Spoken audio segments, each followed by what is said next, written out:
The S&P future is down less than 0.1%. The NASDAQ future is up about 0.1%. I'm David Brancaccio. This is the Marketplace Morning Report.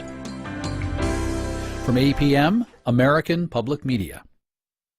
Wayne Hogan of the Terrell Hogan Law Firm. I'm Wayne Hogan. Holiday shopping helps share the joy of the season with family and friends, but some toys are defective. Our website has links to help avoid dangerous toys. More at terrellhogan.com.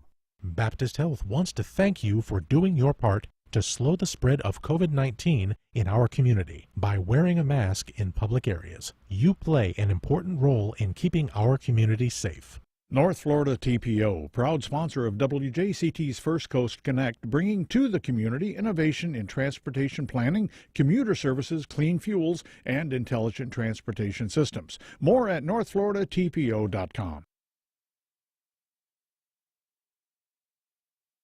This is WJCT News 89.9 Jacksonville. Ahead in the next 5 minutes, live local news for the First Coast from the WJCT News team.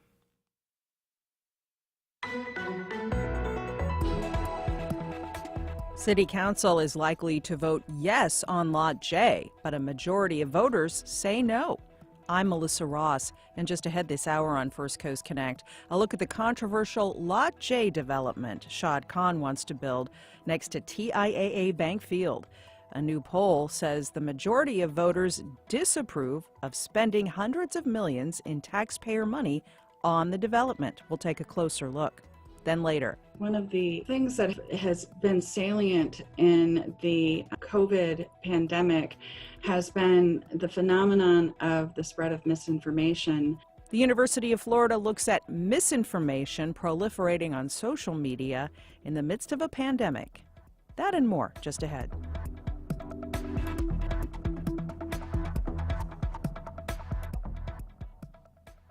After the day's news.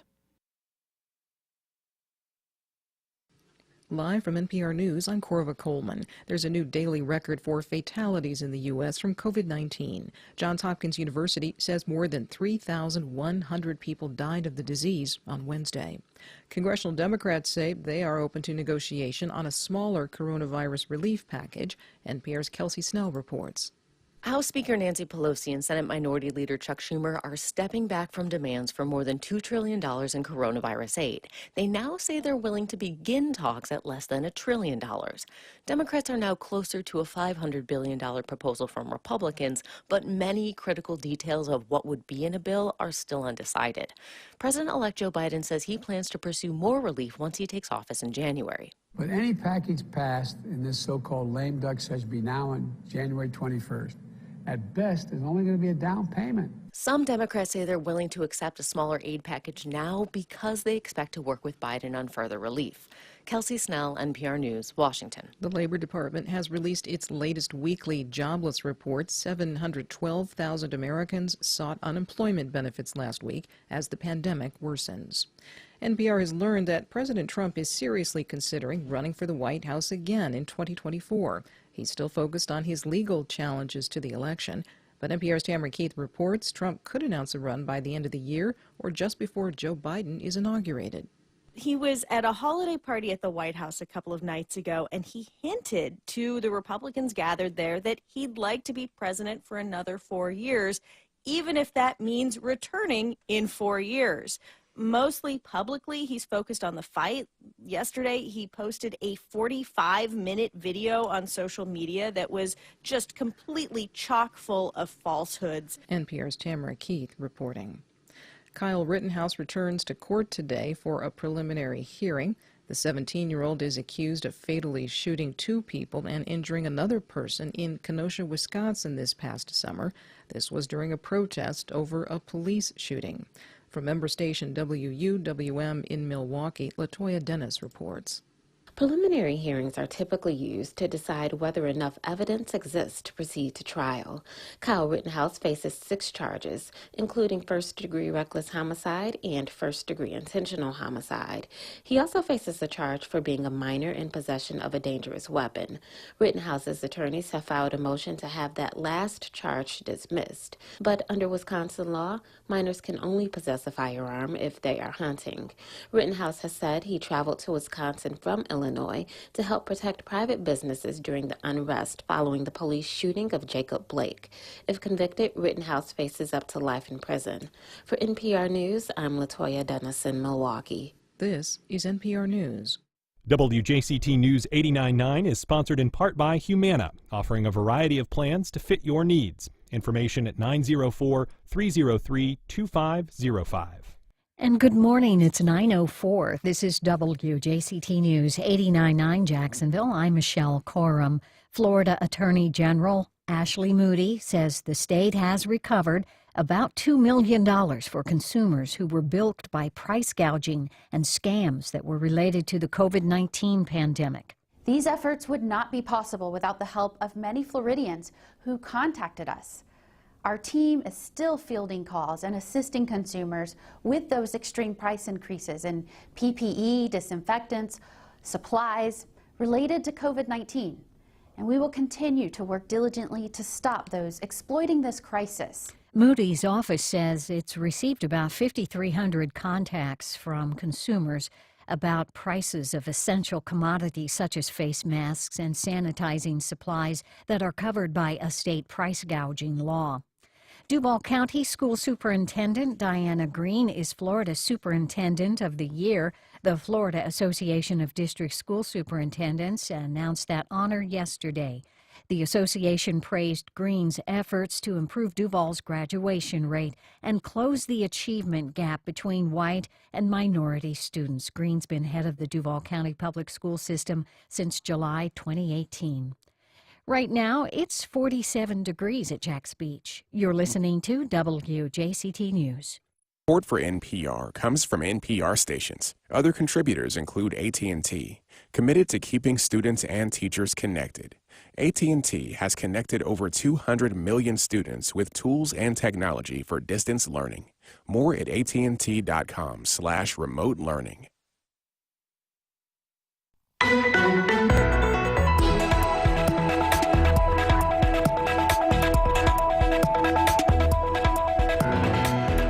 The City Council is poised to approve a very expensive new downtown project most of their constituents do not support. Good morning. We're live from Studio 5. I'm Melissa Ross, and this is First Coast Connect. Thanks for listening. Just ahead, that Lot J deal, it's likely to pass. But a new poll says voters don't approve of the massive spending to build it. What do you think? Give us a call. It's 549-2937. Then later celebrating Black Restaurant Week here in North Florida. But first this hour, grim new numbers on the coronavirus pandemic, 500 new infections and 8 deaths in Duval County alone Wednesday. Those new cases part of a statewide jump of nearly 10,000 cases. Florida has just above 1 million COVID infections now statewide, with 18,776 deaths. We say this on the show every day. We'll say it again today. Keep wearing your masks. Keep social distancing. We are not out of the woods. All right. The other big story today is Lot J. Later today, the City Council is poised to vote on a very controversial proposal, Shad Khan's Lot J plan for the sports complex. Yesterday, the city's Downtown Investment Authority board recommended approving the deal, but with some conditions. Now, if this goes through, more than $200 million in taxpayer dollars, that's your money, will be spent to pay for Mr. Khan's vision of a live entertainment district next to TIAA Bank Field. Meanwhile, a new poll just out this morning from UNF's Public Opinion Research Lab shows a majority of Duval County voters do not approve of taxpayer spending on Lot J. Lots to get into. Right now, we're pleased to welcome Mike Binder of the UNF Public Opinion Research Lab. Hi, Mike. How you doing, Melissa? And also on the line, David Bauerlein of the Florida Times-Union, who's been covering this throughout. Hi, David. Good morning, Melissa. And we'll go to David's reporting in a moment, and your calls, too. Give us a call now on Lot J, 549-2937. Emails to firstcoastconnect@wjct.org. Tweets to @MelissaInJax. And our Facebook page is open, too. As I said, we'll go to you in a minute, David, but first I'd like to begin with pollster Mike Binder over at UNF, because you just put a poll out this morning looking at where Jacksonville's registered voters are on Lot J. Tell us what you found, Mike. So they're not as excited about this as some people are in City Hall. Only 43% support the incentive package as listed, 54% oppose. And the great irony, because I'm a political scientist at heart, the great irony, the greatest support is among the NPAs in Duval, the folks that are least likely to turn out and vote. Interesting. So basically what I hear you saying is City Council is going to approve this deal, I think it's fair to say, later today, over the backs of their voter base who are telling you they don't like this deal. Yes, that's exactly it. And listen, it's not like this is 80-20. There is some support out there. I think part of this problem is the fact that there hasn't been a greatly managed PR campaign for it. It feels a little bit kind of forced and rushed, and I think a lot of folks aren't really up to speed on all the details, even though people on the inside have been working on this for close to 2 years. People on the outside really just got exposed to this a couple of weeks ago. Right. Okay, let's get into the details. David Bauerlein, you've been reporting on this throughout the proposal being floated. Bring us up to date on what we can expect today. And also, can you tell us a little bit about what happened yesterday with the Downtown Investment Authority finally weighing in on this proposal? Yeah, in a nutshell, the Downtown Investment Authority Board supports it and is recommending City Council approve it. And there was a lot of discussion and debate about what kind of conditions the Downtown Investment Authority Board should attach to it.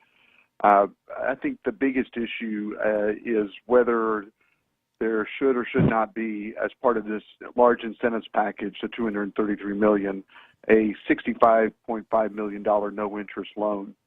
And the DIA board basically said, we're not going to recommend one way or the other on that.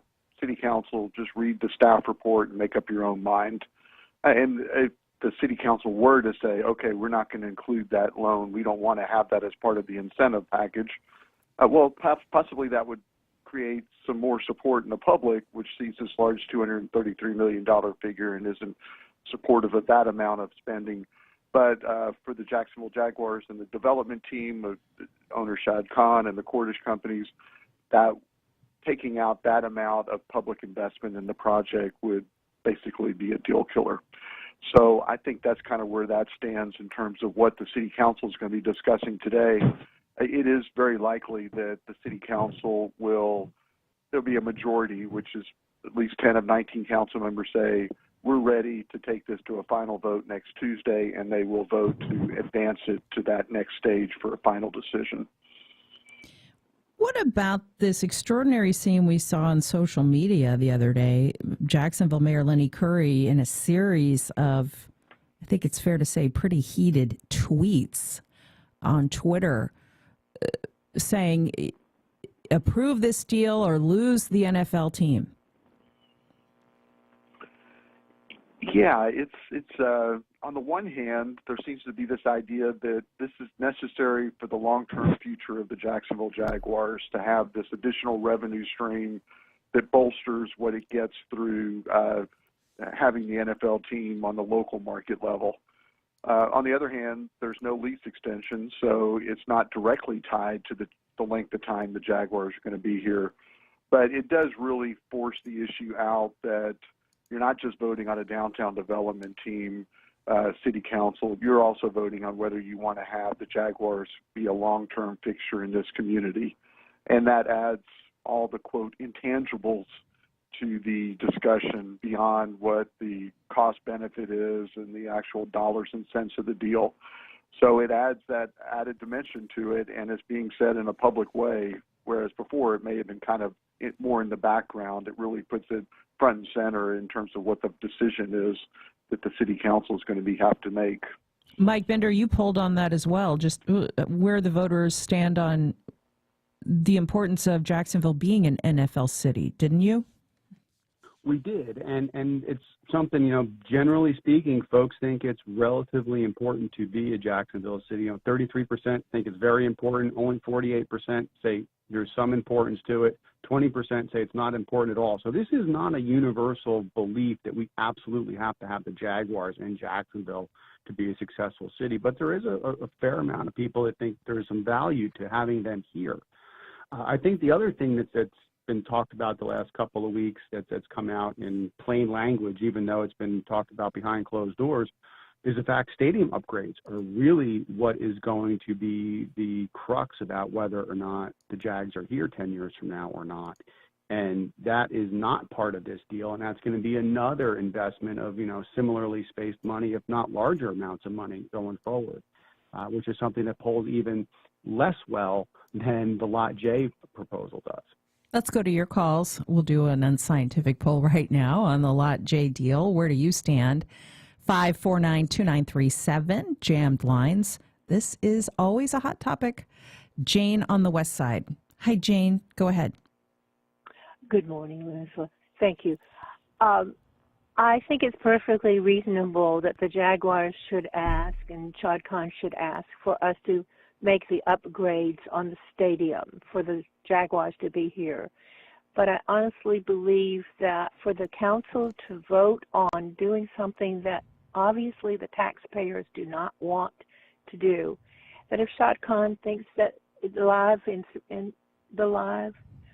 entertainment area would be an enhancement and his Four Seasons Hotel, that he is in a perfectly good position to be able to finance those himself, by himself, that the taxpayers do not need to do that. We have too many other things that are our responsibilities that are going to have to fall by the wayside and not be done if we make that investment in his position, in his investment. Thanks, Jane. Thank you, Jane. Thank you. David Bauerlein, I think Jane expresses the sentiments of a lot of voters out there. Can you explain a little bit why the majority of the city council is looking at other considerations, not necessarily the views of their constituents on this deal?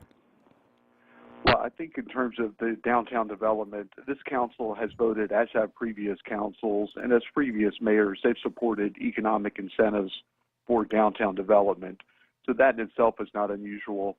So I think they're prepared to vote for incentives. All of them are. I think it's the question, it's sort of like the Goldilocks deal. You don't want the porridge to be too hot, too cold. You want it to be just right. And that's the idea behind incentives, too, which is they should be enough but not too much in order to make a deal financially viable. And that's what a lot of the discussion and debate has been over, as far as whether $233 million is just right or is that really too much.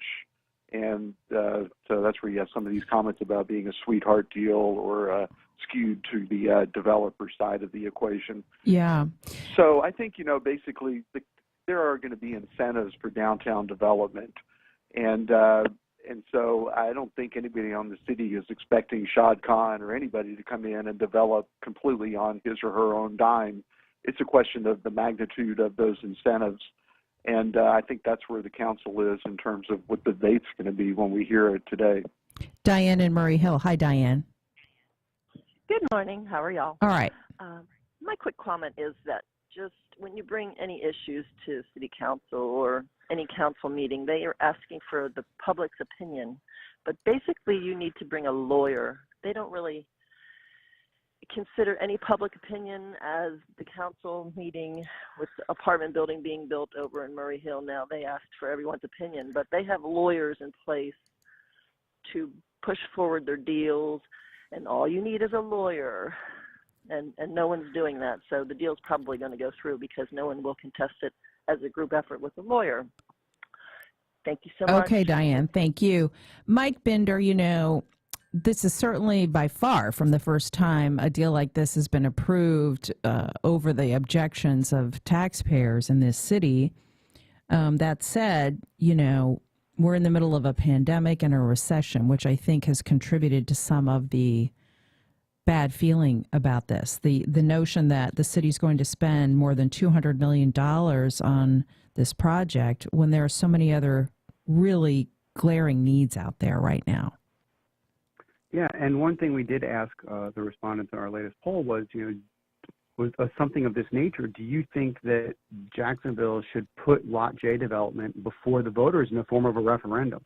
80% were supportive of this. And I think that's something that, voters, regular, everyday people are feeling left out of some of the major decisions that are being made here and elsewhere across the country, too. I mean, this is not the only city that does this sort of stuff. However, it is important to realize there are 29 other NFL cities that have either one or two teams in them, and not everything is done the same way. Many stadiums are entirely privately owned. Some stadiums even pay property taxes. There's a variety of different ways this can be done and be successful within a city. Handing over a pile of money for development for some hotel space and some entertainment area is not necessarily the tried and true way to do this everywhere else. Betsy tweets the show, why is the mayor pushing the Lot J deal? He needs to focus on the ever-growing pandemic and citizens unable to feed their families. This feels like JEA all over again. Mike Binder, the JEA affair, along with some other controversies, has contributed to softening of Mayor Curry's support. Your poll finds he's underwater with the voters right now in his second term. Is that right? Yeah, we have him down to 42% approval, 56% disapproval, which is down a few points from our last online survey in June. And again, right, you think about the things that have been happening. He's losing support amongst folks because of JEA. But I think if you kind of break down and look into where that support's coming from, he's only down to 58% approval amongst Republicans. And you'd have to wonder if his continuing extensions of the mask mandate, something that some people think is a really good thing, might be even hurting among some of his core constituents. So there's some irony going on here, and his approval has dropped, and he has not had a good year at all. On the other hand, there is support, as you said, for the Lot J deal. Sean emails the show, I am for this development. Our downtown is a joke. Check the numbers again and try to tweak the money, but it should be done. So David Bauerlein, the whole impetus behind this is to get something going downtown. The Cordish companies have, the company behind this, they've done similar developments. They're called live districts in other NFL cities. So that argument is obviously holding sway with the DIA and the city council. They see how this has worked in other cities, and it has been largely successful. So they're hoping they can replicate that here, correct? That's exactly right. So the live district would be something that would add to what's already there in the sports complex, where you have the stadium, the arena, the baseball park, the amphitheater. You'd add this entertainment district. The idea is to kind of make that a year-round destination where people are going. It's attractive to residents who want to live downtown because it'd be close to them. It's attractive to people throughout the region, brings in convention business. Tourists go to it when they're in Jacksonville. That's the idea. It kind of energizes the sports complex area where taxpayers have put in a lot of money over the years to build all these venues, and kind of makes it more of a year-round, any day you go down there, there's something happening type of destination. And that would help downtown. And part of it is, downtown, it's never a real popular proposition for the city to spend money in downtown, but the idea is if you want to have that kind of downtown, it's going to require public investment in order to incentivize these type of economic development deals that could potentially really make a difference in terms of certainly how that area downtown does, and then maybe ripple out to the rest of downtown as well. Lots of calls for David Bauerlein of the TU and Mike Binder of UNF's Public Opinion Research Lab as we look at new polling data and new information about the Lot J deal. What do you think? Lots of calls. Doran is on the west side. Doran, good morning. Good morning, Melissa.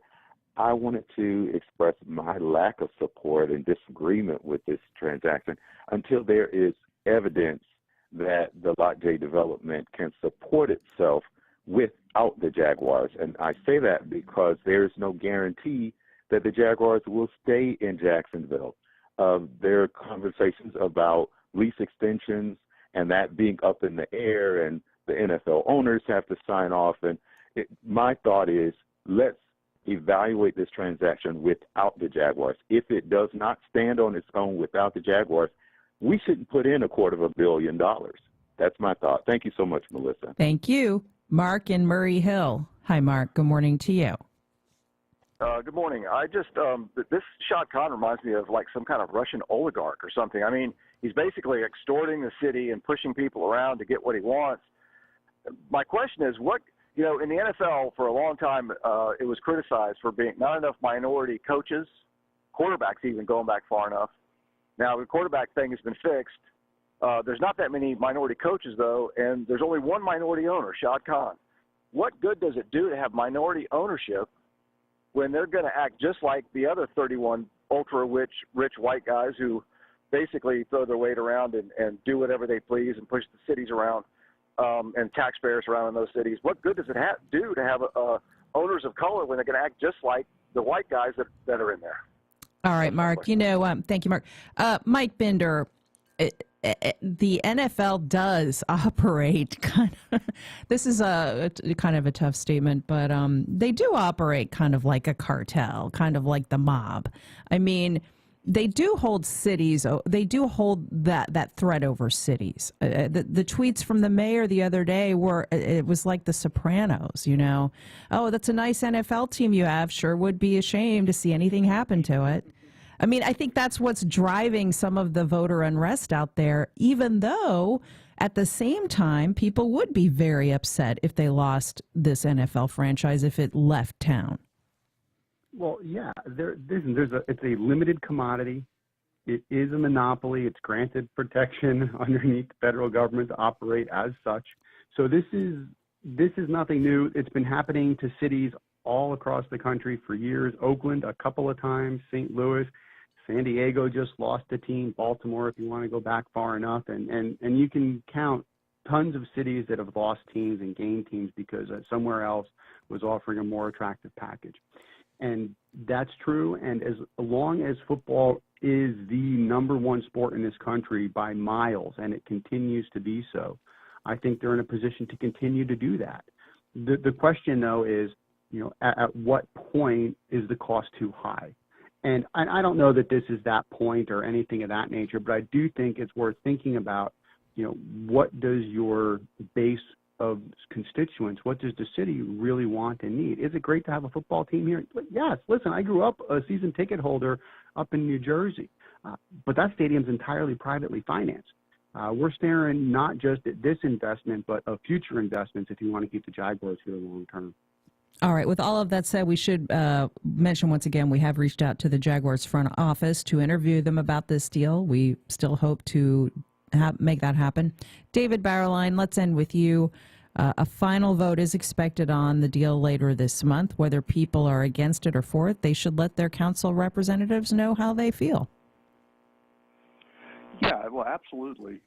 This is the biggest, one of, if not the biggest, public-private partnerships in city history. It locks in a huge amount of money for the Lot J deal.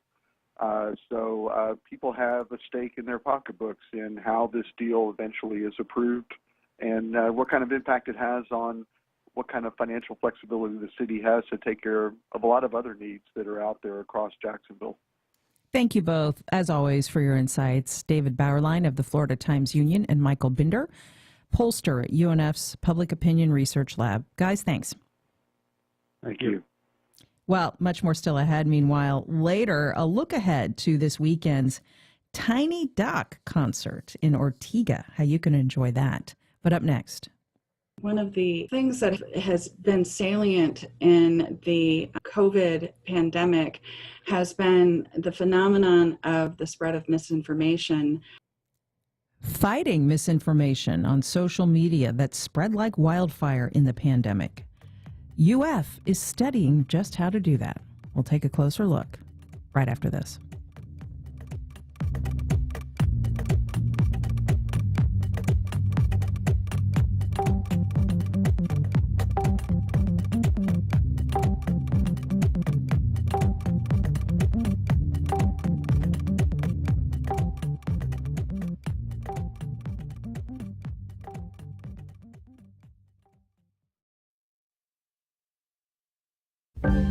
Turntable Tuesday can now be heard on Anthology on the WJCT app and 89.9 HD3. For the best on vinyl, listen to Anthology Tuesdays at 9. Turntable Tuesday, part of the Jacksonville Music Experience.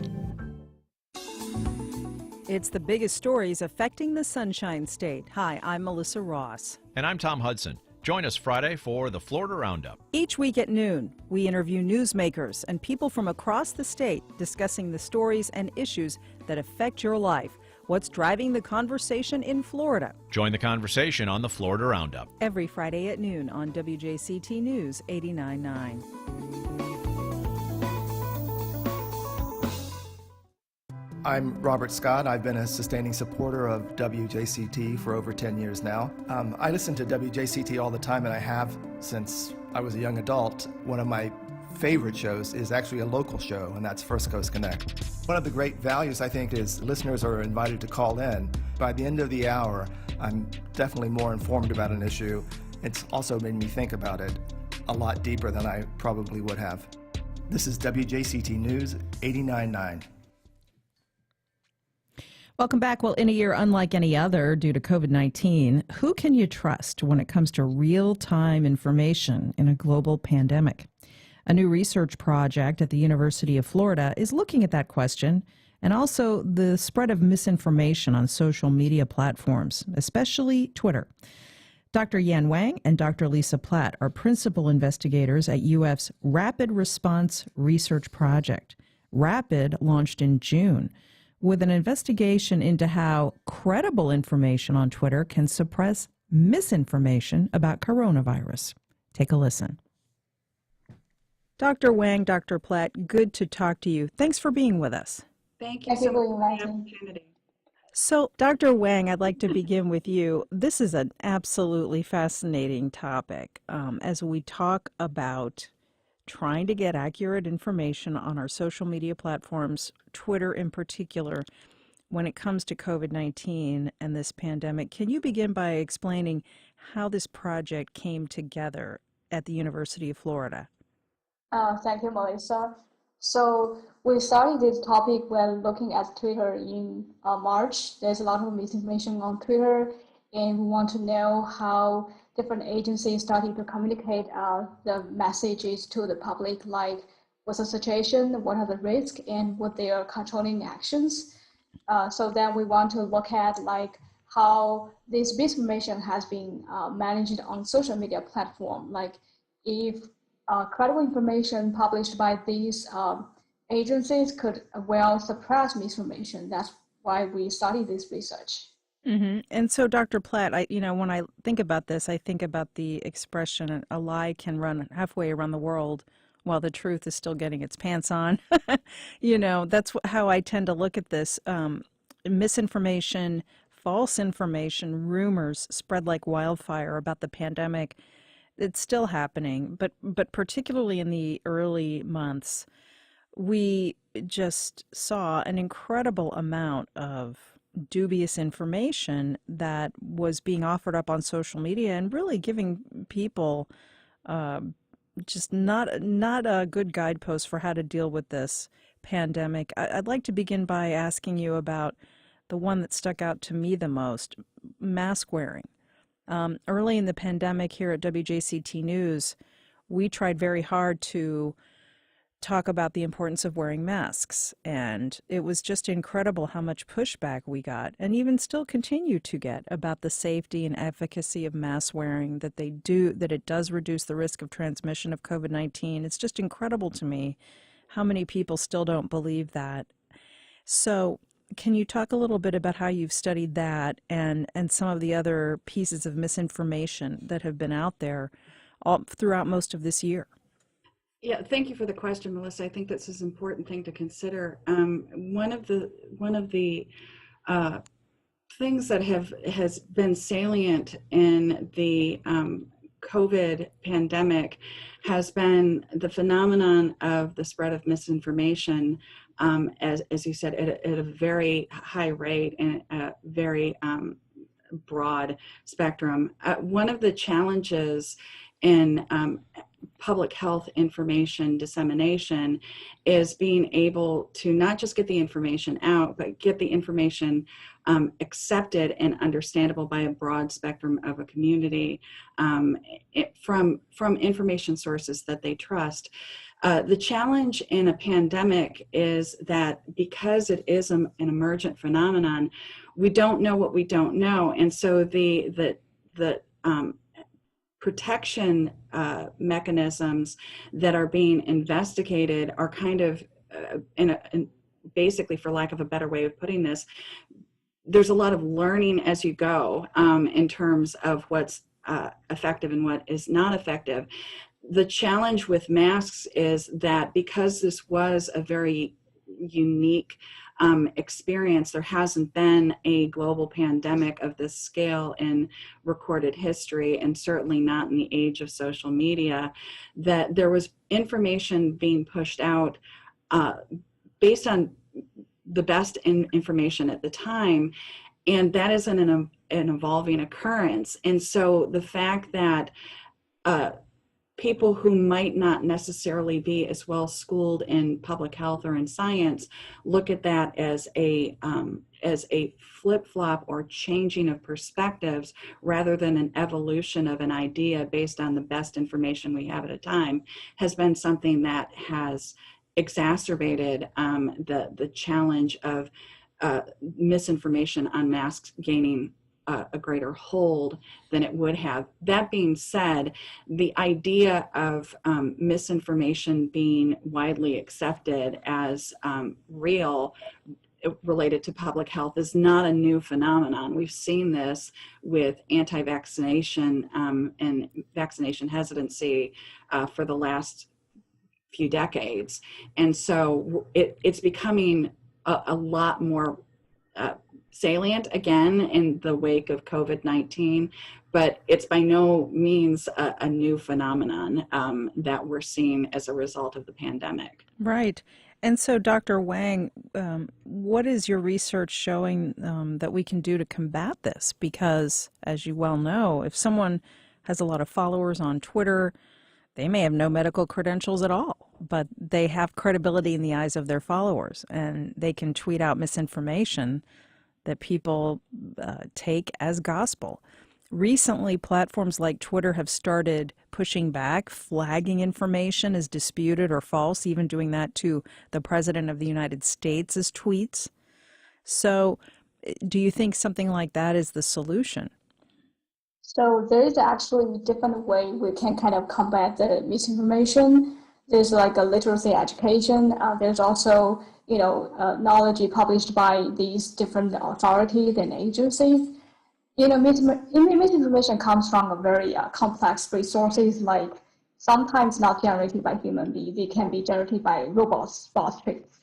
So the way we studied all this misinformation and credible information is in a very aggregated way. Like we don't look at the specific sources at this moment, but aggregatively, how can we suppress all this type of misinformation? So we kind of studied different preventive measures, the topics on Twitter, like wearing mask, quarantine, and social distancing. And we do find that if there is a predominant credible information on social media, meaning that the percentage of the credible information is relatively high than the misinformation, then over the time there is a suppression effect of the credible information on the misinformation. So this has been found and evident across these different preventive measures. So that means the way we could suppress overall misinformation is that we publish more credible information, and we encourage people to, disseminate this credible information about these different preventive actions. Okay, so then, Dr. Platt, this study is ongoing, and you hope to announce its results in the spring. Is that right? Probably right around the time the pandemic, we're through the worst of the pandemic. Is that what we're looking at? Well, yes, we're hoping to, and again, not being able to predict the future, we're hoping we're looking at a good potential with vaccine efficacy. However, the goal of the study is to report the findings, but also to be able to carry on this work. As I mentioned before, the phenomenon of public health and safety and well-being misinformation is not a new phenomenon. And although it's become a very pressing issue in the context of this pandemic, this is an opportunity for us to understand the patterns of communication in an environment that is very heterogeneous, like Twitter. The benefit of doing that is we can then potentially generalize the results to other types of public health communication. As Yan was saying, one of the benefits of looking at the temporal dynamics of communication patterns within an environment like Twitter is understanding what potential interventions might help to flatten the curve of misinformation. And when we can do that within a system context, it allows you to be able to basically address the problems that are occurring in a more targeted way, as opposed to what has been the case in this particular pandemic, where you have an exponential increase of misinformation because there hasn't been a historical clear understanding of how you counteract that flood of misinformation regarding health, safety, and welfare in a global health risk situation like the COVID-19 pandemic. So if there is another spillover event in the near future, and hopefully there won't be, but regardless, the next epidemic or endemic type of disease outbreak, this study will be able to allow us to understand the trajectory of communication patterns, specific interventions that might help to moderate the spread of misinformation in those environments, and be very useful for designing public health communication strategies in the future. Definitely needed. Well, thank you both so much. Fascinating. It's to talk to you both, Dr. Yan Wang, Dr. Lisa Platt, both at UF, principal investigators of the Rapid Response Research Project. Thank you both. Thank you, Melissa.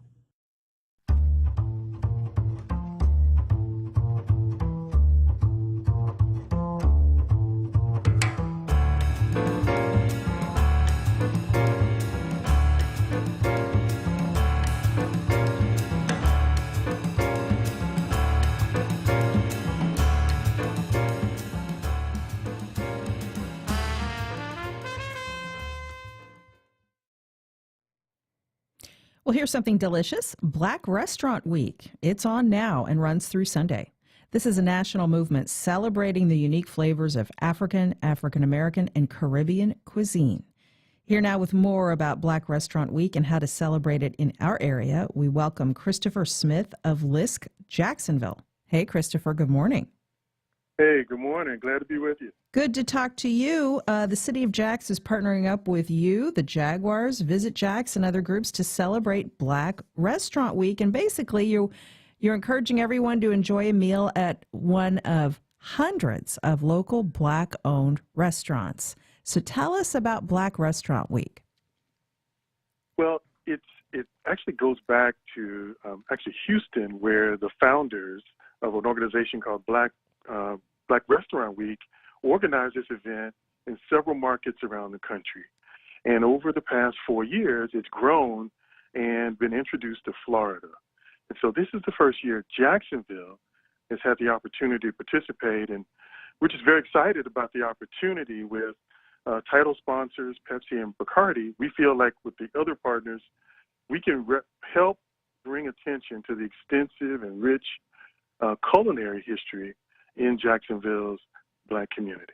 And people really do need to learn more about this because there is a deep Gullah Geechee culinary heritage in our area, and there's a fascinating culinary history. Tell us about some of the restaurants that are on the list that you're encouraging people to go and patronize. Wow, now you're going to get me in trouble. Oh, that's a good point. I didn't think of that. Uh-oh.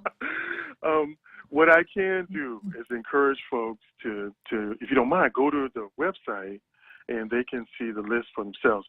There's the website is coj.net/CBCR. And if they go there, they'll see an entire list of restaurants that include folks like Soul Food Bistro, very popular restaurant, and has 2 locations. And that's a place where if you want to experience traditional sort of African American cuisine, no doubt you're going to get more than what you bargained for there. There are others, though, that you can experience the African tradition, the Caribbean tradition in restaurants all over the city. Yeah. And so please check that list. Another really popular name is Potter's House. There's 2 locations for that restaurant that I recommend people check out, but there are many on the list. Now, this is not just a celebration of food. You're also trying to call attention to systemic barriers that are faced by Black-owned restaurateurs. And they've really gotten worse in the pandemic. It's been tough for anyone in the restaurant business right now, but especially Black-owned businesses. Can you talk about some of those dynamics? I can. I mean, we know that approximately 40% of the businesses that close, Black-owned businesses, will not reopen during the pandemic and beyond. And so that affects a number of folks who are employed in the restaurant and food and beverage industry. And so we think that by assisting these businesses with some marketing and promotion, that we can encourage people to go out, enjoy the good food, and support the local economy, and also support folks who are hard at work in that field. Absolutely right. And you know, we've brought this up time and time again on this show, how important it is to support locally owned business in this time, whether it's a locally owned restaurant, a locally owned shop, you name it, in your neighborhood, wherever you are in this city. Please make that effort as we head into the holiday season in particular to patronize locally owned businesses because they need your support more than ever. Now, Chris, tell us a little bit about the mission of LISC Jacksonville and how you came to be in support of Black Restaurant Week. So LISC as a mission has been in existence to help bring capital, public and private capital, into neighborhoods that have been underinvested. And so our work is to help turn around neighborhoods by bringing more resources into neighborhoods and do that through developing affordable housing, supporting economic development, such as the endeavor we're talking about, as well as looking at policies and practices that can help people move into the middle class. And everyone can benefit from the opportunity that's afforded us through this local and regional economy. I mean, your point about the LISC mission is timely because neighborhoods really matter in Jacksonville. And restaurants provide an anchor as part of a place-making strategy in Jacksonville. So we think supporting restaurants supports neighborhoods. Supporting neighborhoods supports the city and the region's economy. It's interesting to look at the rapid growth of Black Restaurant Week. As you said, it only started about 5 years ago. Last year, Black Restaurant Week collaborated with nearly 250 Black-owned restaurants and culinary businesses across the U.S., generating $1.5 million in economic impact. Participating restaurants reported up to a 40% increase in revenue during each local celebration. And the campaign kicked off this week in 2020. More restaurants around the country joined the campaign. And not only that, Black Restaurant Week LLC also recently founded what's known as the Feed the Soul Foundation to continue their mission of creating sustainable culinary businesses in communities. And they classify marginalized businesses as owners of people of color, senior citizens, military veterans, LGBTQ, formerly incarcerated people. So this foundation provides grants to those entrepreneurs to help with business development. Lots happening with this, but for everybody out there listening, the easiest thing you can do to support Black Restaurant Week is just go to coj.net/Black Restaurant Week. Pick a restaurant and go eat and take a picture, post it on social media. Use these hashtags, Black Restaurant Week and Black Restaurant Week Jacks, and spread the word. And I want to thank you, Christopher Smith of LISC Jacks, for spreading the word with us. And happy dining. Thank you. Enjoy. All right, a quick break. And in a moment, you've heard of NPR's Tiny Desk concerts, right? Well, guess what? We have our own version in Jacksonville. It's in Ortega. It's the Tiny Dock concert. We'll explain after this.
European efforts to slow down migration go beyond fences and walls. Some governments use artificial intelligence to track migrants with drones, cell phone data, and facial recognition. Some of these things which sound kind of sci-fi, dystopian in their description, they're actually beginning to form the way that borders operate today. New tools to monitor national borders on the world.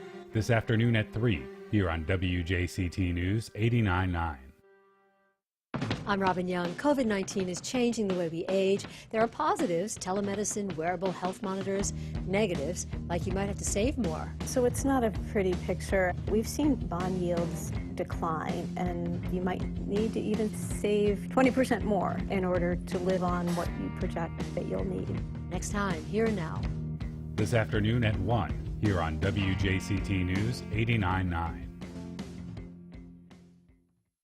In the final weeks of his presidency, Donald Trump has ousted his Secretary of Defense and the head of the Pentagon's Defeat ISIS Task Force. He's considered striking Iran and is expected to pull troops from Afghanistan. On the next Fresh Air, we'll talk about what this may mean for American national security with New York Times reporter Eric Schmidt. Join us. Today at noon on WJCT News 89.9. People still need help. The full Congress should come together and pass a robust package for relief. Come January, Joe Biden can expect to hear a familiar grievance. I have raged against not fighting to rein in spending and deficits and debt. I'm Jen White. Are we ready for the return of the fiscal hawks? That's next time on 1A. Today, starting at 10 on WJCT News 89.9.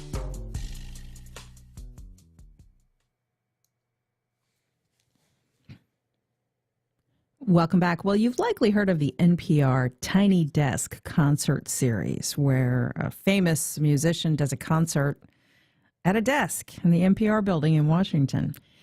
But have you heard about the Tiny Dock concert series? Yes, there is such a thing, and it's happening in Ortega. This new series is a safe and socially distanced way to hear live music in our area right now. Mainly, people are enjoying it from the water. For more, I spoke with Brian Osborne, creator of the Tiny Dock concert series. Take a listen. Hey, Brian, good to talk to you. Thanks for being with us. Absolutely. Nice to be here. It's so good to hear about this idea because, of course, NPR listeners are huge fans of the Tiny Desk concert series that we listen to on our radio station and read about online. You've come up with a genius idea in your neighborhood of Ortega, this Tiny Dock concert series. I love this. How did you come up with this idea? Well, we were actually one night sitting on our dock, and I was with a colleague of mine who also plays trumpet, and he plays in some of the local bands around town. We were talking about how we could get music out into the community during the pandemic. And, you know, at the end of our dock, we have basically a platform which looks like a stage. And we thought, hey, you know, everyone could bring their own boat and socially distance. And if we could find bands willing to play on the dock, we thought that may be a good means. And so within a week and a half, we had a concert on the dock, and it seemed like it was very well received. And so we were, and that's kind of how the genesis of it How began. it got started. So did people kind of come around on their boats? How did people listen? Yeah, we had they had PA speakers up on the dock, and we had about 68 boats there. We partnered with the river taxi, and so people who didn't have boats could jump on one of the river taxis and socially distance. And we didn't have anyone on the property because we were staying, you know, kind of quarantined, and it was just the band on the property. But we had 68 boats from as far as, you know, Julington Creek and Arlington and Switzerland and Ponte Vedra. So we kind of did a big push to get the word out. And it was, like I said, was well received. Wow. And you're trying to use this as a way to raise awareness about the St. Johns River, too, right? That is correct. After that first concert, we partnered with the St. Johns Riverkeeper, and just a fantastic organization all around for the health of the river. And since we live on the river, we've been members, Riverkeeper members, and attended their oyster roast and their fundraisers and always supported them. But we thought, what better partnership for the money that comes in from the concerts, so we could basically support local music and benefit the health of our river. And it's been, Jimmy Orth over at Riverkeepers has just been amazing, and helped us logistically with insurance, with promotions, with sponsorships, and it's been a really great partnership. So it's exciting to hear you've got several concerts planned, including one coming up on December 6th, Sunday, December 6th. Tell us about that. Okay. So Parker Urban is coming, and we're doing kind of like a folk jazz kind of alternative Christmas concert. And we really like to have different variety. So far we've had like funk, fusion, soul, brass band. We've had the Chris Thomas Band come play.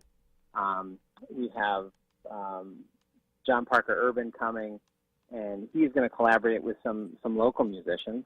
And he has a pretty big following in Jack. So we're really looking forward to him bringing some holiday music and some, you know, just some good vibes, you know, in the water and from the dock. So that's great. We're excited about this one.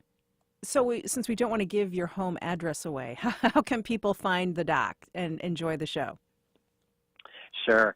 We're in the Ortega River, and we're on the Lakeshore Boulevard side, just a few docks down from Huckins and Lamb's Marinas. So from Ortega River Bridge, you would just head west past the railroad bridge and just look for the 75 to 100 boats and listen for the music. And it should be pretty easy to find in the Ortega River. And you can follow their Tiny Dock Concerts social media pages, too. Brian Osborne, one of the creators of the Tiny Dock Concert Series in Ortega. He's also a trumpeter with the JSO. What a brilliant idea, and what a treat for everyone in Ortega and all the boaters that will be getting into the holiday spirit with you. So have a fun time, Brian, and thanks so much for spreading the news with us. I appreciate your interview, and I hope to see all the boaters and non-boaters out on the river taxi and supporting the St. Johns Riverkeeper. Again, that concert is Sunday afternoon. Enjoy the music, and that's our show. Thanks to all of our guests and callers. Our producer is Heather Schatz. Josh Torres is show director. Our news director at WJCT is Jessica Palumbo. Bill Bortsfield is our digital editor. Keep those emails coming, meanwhile, to First Coast Connect at WJCT.org.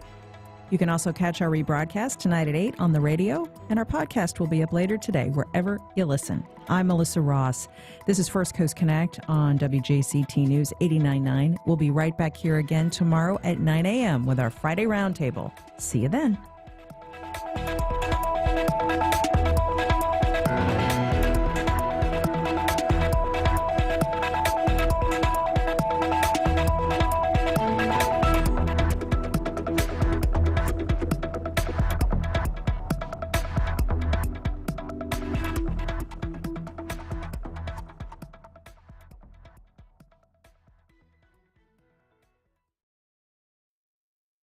Support for First Coast Connect is provided by Baptist Health and the North Florida TPO.